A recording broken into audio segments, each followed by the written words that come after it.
Have you ever had one of those mornings? You wake up and before your eyes are even fully open, you feel it. It's not just tiredness, it's a weight, a heavy gray blanket that seems to be draped over your entire existence. Your first thought isn't about the day ahead, it's an immediate internal battle. A voice inside sighs, "Oh, not again." And right on its heels, another voice, a harsher one, chimes in. "Come on, you have to get up. You can't do this today. Just snap out of it." That struggle, right there, in the first few seconds of consciousness. That is the exhausting reality of dealing with depression. It's not just the sadness, is it? It's the fight against the sadness. It's the constant, draining effort to push it away, to pretend it isn't there, to fix yourself so you can just be normal for a day. We spend so much energy trying to outrun this shadow, believing that if we just try hard enough, we can defeat it. But what if I told you that this very fight, this heroic effort to conquer your own feelings, is the single biggest mistake we make? What if the war itself is the prison? In this video, we're going to explore this depression trap. We're going to look at why our instinct to fight our own mind often makes things so much worse, drawing on both modern psychology and ancient wisdom. But more importantly, we're going to uncover a different path. Not a magic cure, but a powerful shift in perspective that can help you break free from this exhausting cycle. I promise that by the end of our time together, you'll have a clear, actionable tool that can genuinely begin to lighten that load and give you back a sense of agency and peace. So stay with me, because understanding this one mistake can change everything. So, what is this number one mistake?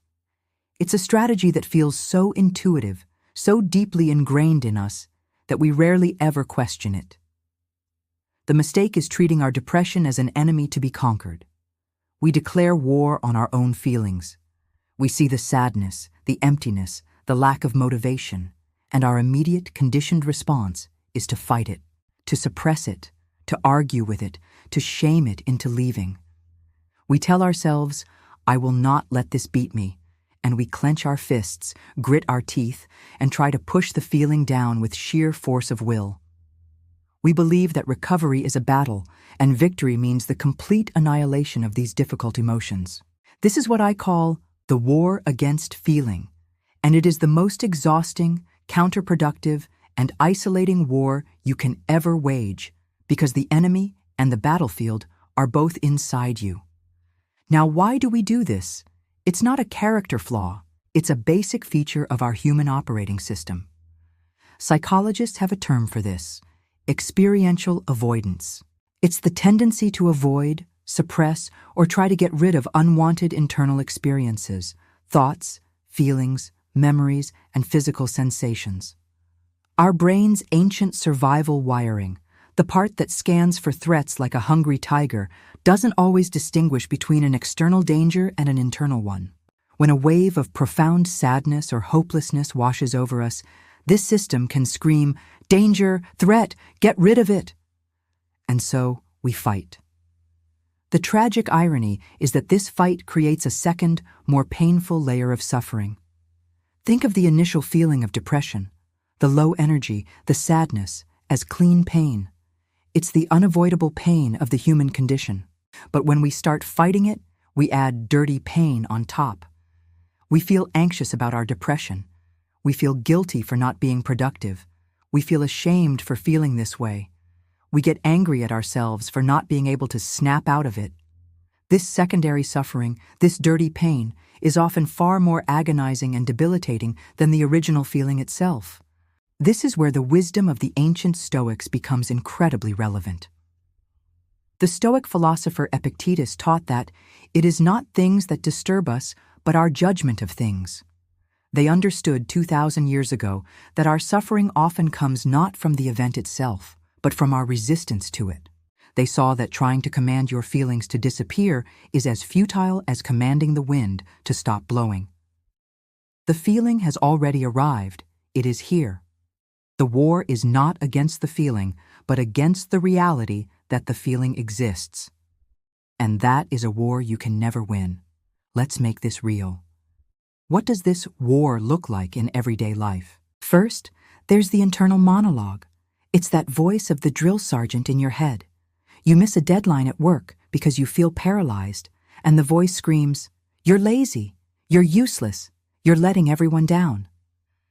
You cancel plans with a friend because you don't have the social energy, and it hisses, "You're a bad friend, no wonder you feel lonely." This inner critic isn't helping. It's just pouring fuel on the fire, turning sadness into self-loathing.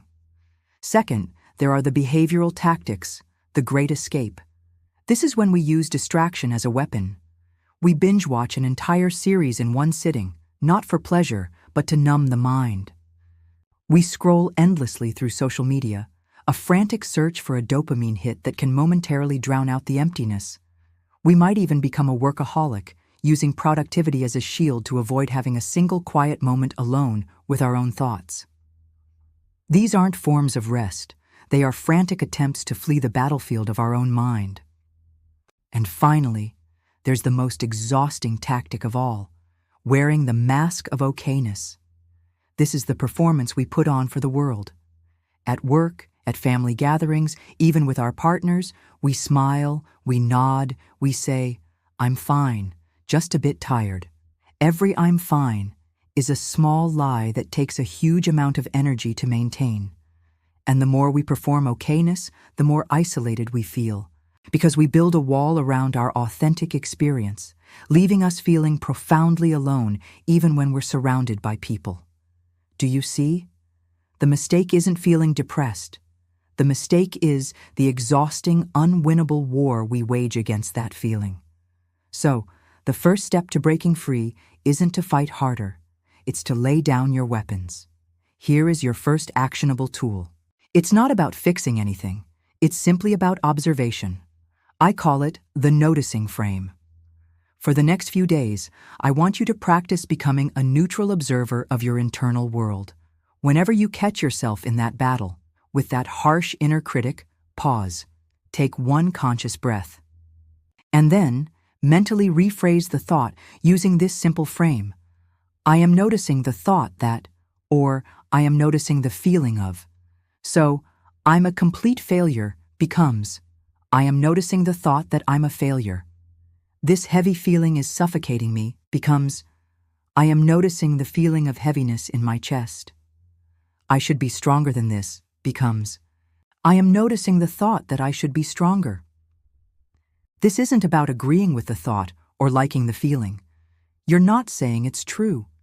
You are simply acknowledging its presence as a mental event, like noticing a cloud passing in the sky.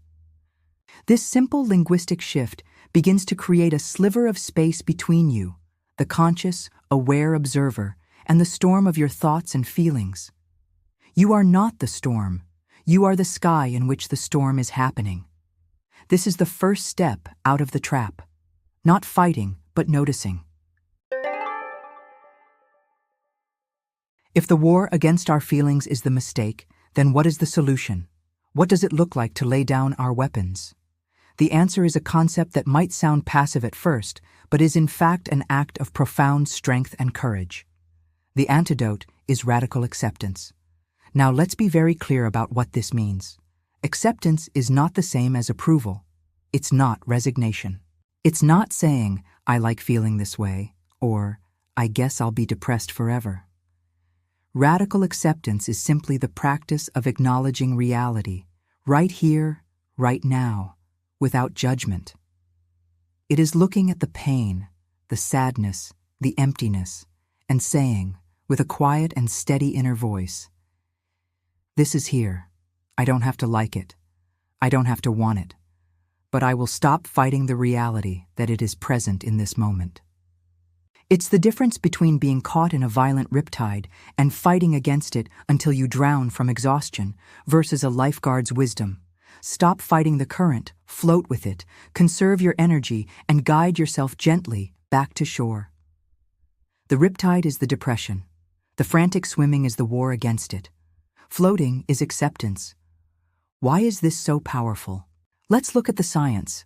When you're in that war mode, your brain's threat detection center, the amygdala, is firing on all cylinders.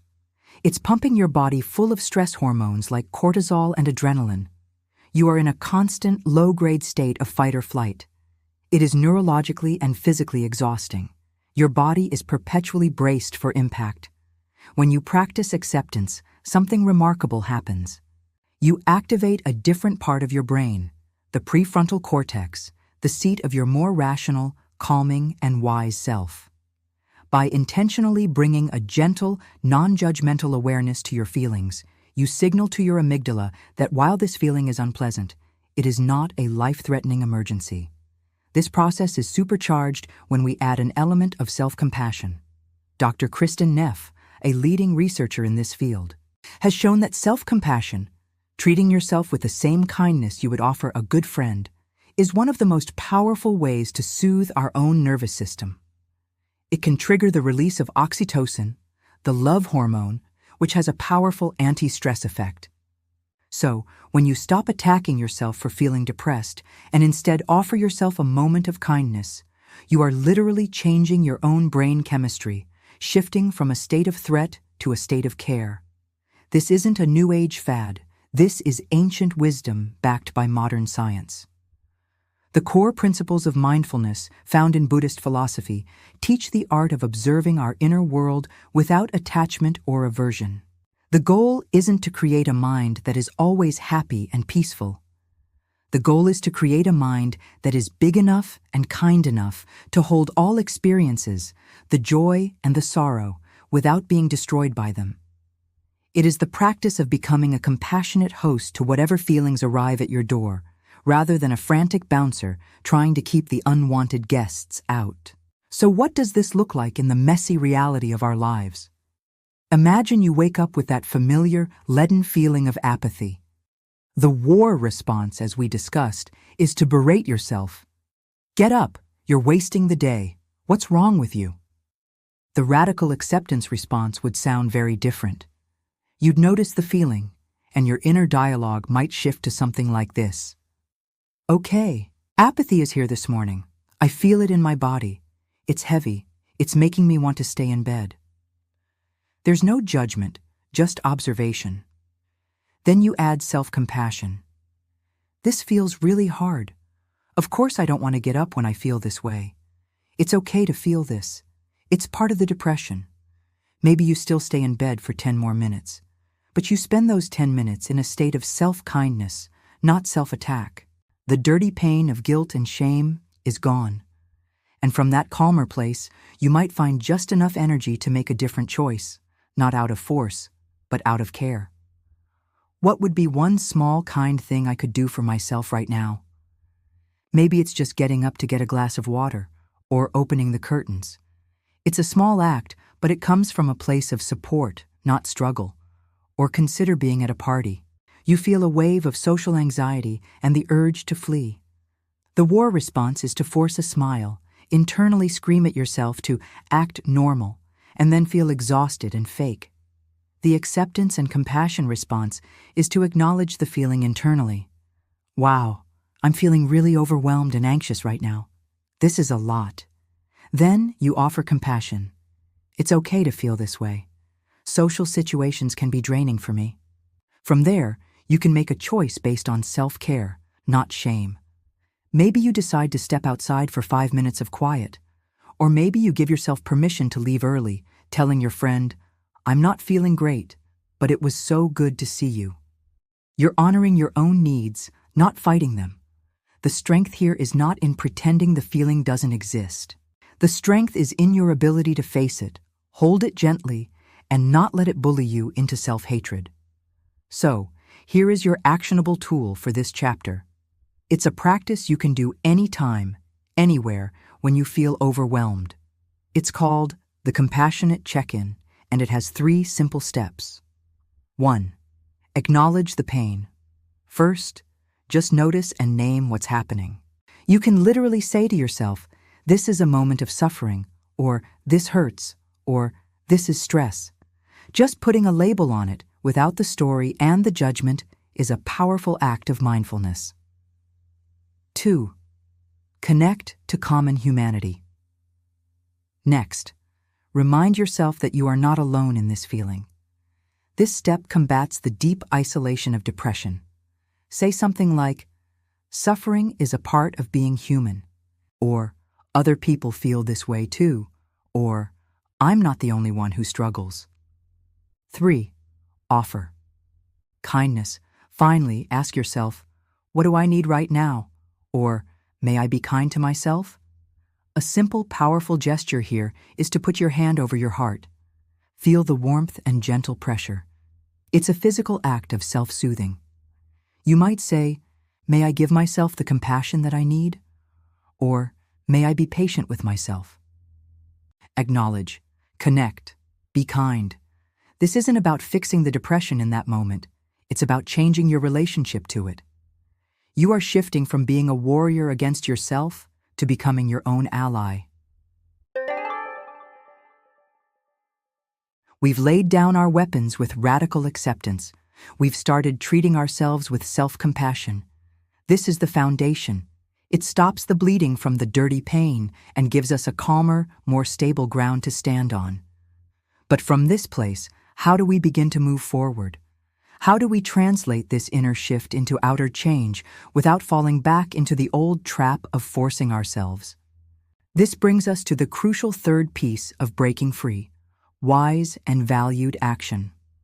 Notice the words I'm using. Not massive action, not hustle, not just do it. The key here is wise and valued. This is action that is gentle, deliberate, and aligned with what truly matters to you, even when your feelings are screaming the opposite. This is the bridge between accepting how you feel and creating a life that feels meaningful, even in the presence of depression. The psychological science behind this is fascinating. A core component of many modern therapies like acceptance and commitment therapy, ACT, is the idea that we can't control our feelings, but we can control our behavior. Depression is a master at hijacking our behavior. It tells us, "You feel terrible, therefore you must do nothing." It creates a powerful link between feeling bad and withdrawing from life. Our job is to gently, skillfully break that link. Psychologists call this behavioral activation. It's one of the most effective, evidence-based treatments for depression. The core idea is that motivation doesn't precede action. Action precedes motivation. We often wait to feel like doing something before we do it. But with depression, that feeling may not come. Behavioral activation flips the script. It says, let's do something small, something that matters to us, and see if a little bit of motivation, or at least a sense of accomplishment, follows. We act our way into feeling better, not the other way around. This is where the ancient wisdom of Stoicism provides the perfect mental framework. The Stoics were obsessed with the idea of virtue and living a life of purpose, regardless of external circumstances or internal feelings. The philosopher Seneca famously said, "It is not because things are difficult that we do not dare. It is because we do not dare that they are difficult." They understood that waiting for the perfect emotional state to act is a recipe for paralysis. Instead, they focused on what was within their control, their choices and their actions. They would ask, what is the wise and virtuous thing to do right now? Not, what do I feel like doing right now? By combining the gentle permission of behavioral activation with the purposeful direction of Stoicism, we find a powerful path forward. We're not forcing ourselves to run a marathon. We're asking, what is one small step, one wise movement I can take in the direction of my values? Let's connect this to real life. A core value for you might be connection, but your depression is making you feel isolated and telling you to cancel all your plans. The old war mentality might be to force yourself to go to a loud, crowded party, which would likely overwhelm you and confirm your depression's story that you can't handle it. The wise action approach is different. You accept the feeling, I feel exhausted and want to be alone. You show compassion. It's okay to feel this way. Then you ask the wise, valued question. Given that connection is important to me, what is one small, manageable action I could take that honors that value? It's not the party. Maybe it's sending a single text message to a friend you trust saying, "Hey, thinking of you. Not up for much, but wanted to say hi." That's it. That is a wise action. It's a tiny movement towards your value of connection, done in a way that respects your current capacity. It breaks the link between "I feel bad" and "I must withdraw completely." It proves to yourself, on a small scale, that you can act in line with your values even when you feel awful. Let's take another example. A value for you is health, but depression has zapped your energy. The thought of a 1-hour gym session is laughable.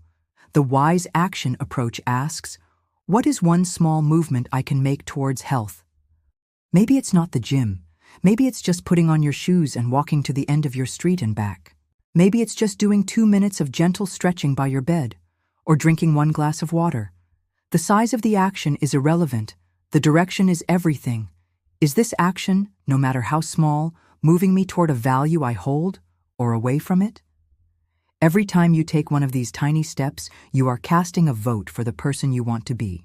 You are sending a powerful message back to your brain. My feelings don't get to have the final say on my actions. I am in charge of the choices I make. This is how we rebuild a sense of agency, a sense of self-efficacy. It's not by winning a war, but by laying one small, value-driven brick at a time, building a life that feels like your own, even when the clouds of depression are still in the sky. Here is your final actionable tool, designed to make this incredibly practical. It's called the 1-degree shift. Think of a ship in the ocean. If it changes its course by just 1 degree, after a few hours, it's in a slightly different place. After a few days, it's miles away from its original path. We're going to apply this to your life. 1. Identify one value. First, pick just one value that feels important to you right now, but that depression is making it hard to live by. Don't pick 5, just one. Let's say you pick creativity. 2. Identify the depression default. What does depression usually make you do in relation to this value? For creativity, the default might be endlessly scroll on my phone, feeling numb and uninspired. 3. Brainstorm a 1-degree shift. Now, brainstorm the smallest possible action that represents a 1-degree shift towards your value. It has to be so small it feels almost ridiculous. If the default is scrolling, a 1-degree shift isn't write a chapter of my novel. It might be open a notebook and write 1 sentence, or pick up my guitar and play 1 chord, or take 1 photo of something interesting on my walk, or even just put on a playlist that makes me feel creative for 5 minutes. Your task is not to complete a project. Your task is simply to make that 1-degree shift.